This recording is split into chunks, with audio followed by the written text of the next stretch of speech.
ආයිබෝවන් ශාන්නාට් YouTube channel එකට ඔබව සාදරයෙන් පිළිගන්නවා. අපේ channel එක subscribe කරලා bell icon එක all දාලා තියාගන්න. අපි වීඩියෝ එක upload කරපු සැනින් notification එකක් කරා ඔබ වෙත ගෙනීමේ හැකියාව තියෙනවා.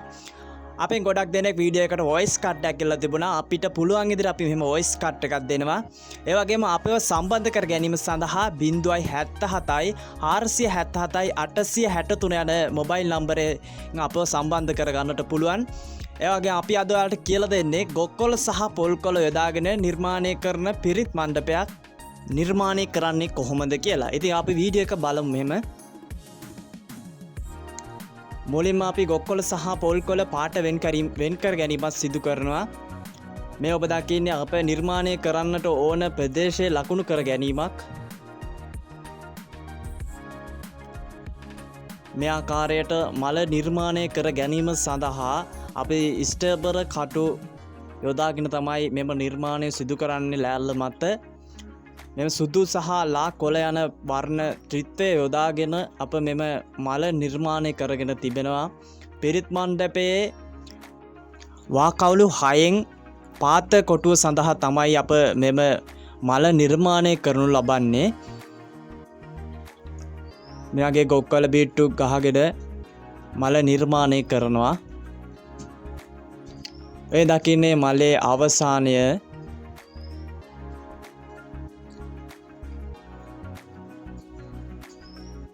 ඔය දකින්නේ පිරිත් මණ්ඩපය සැකිල්ල නිර්මාණය කරලා අවසානයේ අපි ගොක්කොල සහ පොල්කොල එම නිර්මාණය සඳහා අවශ්‍ය පරිදි සකසා ගන්න ආකාරය.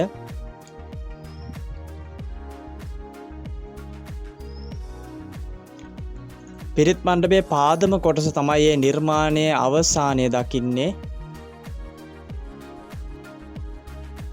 මේ ආකාරයට පැති 4කින් යුක්ත ඒ වගේම තොරණකින් යුක්ත පිරිත් මණ්ඩපයක් තමයි අද අපි නිර්මාණය කරන්නේ. ඔබට දකින්නට තිබෙනවා මේ කවුළු 4ක් උඩ 4යි 8ක් දකින්නට ලැබෙනවා කවුළු.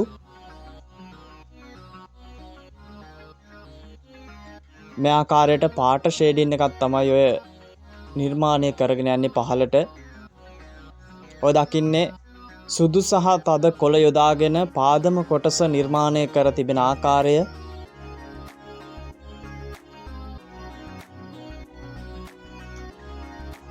මේ ආකාරයට සුදු සහ තද කොළ යොදාගෙන පාදම නිර්මාණය කරලා පැතිකඩ ඔය එක් පැතිකඩක අවසානය තද කොළ ලා කොළ සුදු යන පාට ත්‍රිත්වය යොදාගෙන මේ ආකාරයට නිර්මාණය කරගෙන තිබෙනවා.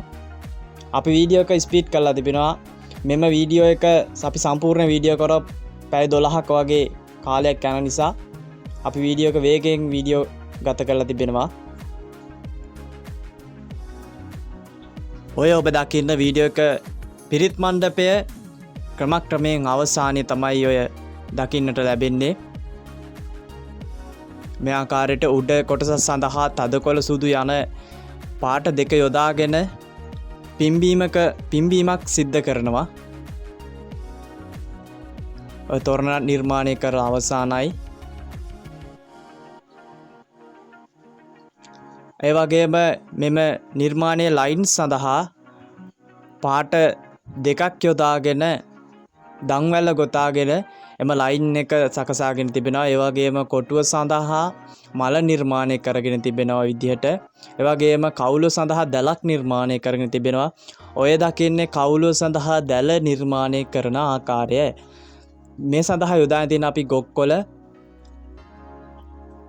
ඔබ දකින්නට ඇති අපි කලින් වීඩියෝ වලත් මේ වගේ මෙම ගොක්කොල ගෙතීමක් සිද්ධ කරනවා. මේ ආකාරයට ඒ කවුළු 4ටම දැලක් නිර්මාණය කරගන්නවා. කොලේ දිගමදි නිසා කොලේ දෙක ජොයින්ට් කරගෙන තමයි අපි මෙම කවුළුව නිර්මාණය කරන්නේ. මේ ආකාරයට දැලක ආකාරයට අපි මෙම කවුළුව සඳහා නිර්මාණය කර තිබෙනවා. අපි මතක් කරන්නට ඕන අපේ YouTube channel එක subscribe කරලා bell icon එක all දාලා තියාගන්න. අපි වීඩියෝ එක upload කරපු සැනින් notification එක කරා ඔබ වෙත ගෙනීමේ හැකියාව තියෙනවා. ඒ වගේ අපි සම්බන්ධ කර ගැනීම සඳහා 0.73 477 863 යන මොබයිල් නම්බරයෙන් අපව සම්බන්ධ කරගන්නට පුළුවන්. මේ දකින්නේ ඔබ එම කවුළුවේ ඒ දැලක අවසාන කොටස, ඒ වගේම අනිත් කොටස නිර්මාණය කරනවා.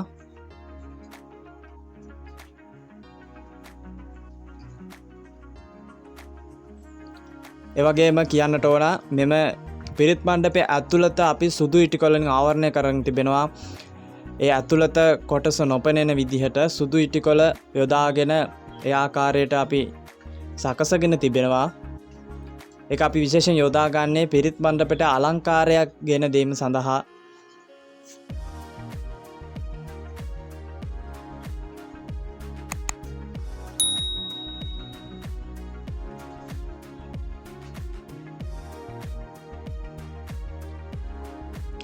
මේ ඔබ දකින්නේ පිරිත් මණ්ඩපයේ 100% වැඩ නිමා වුණු දර්ශනයි.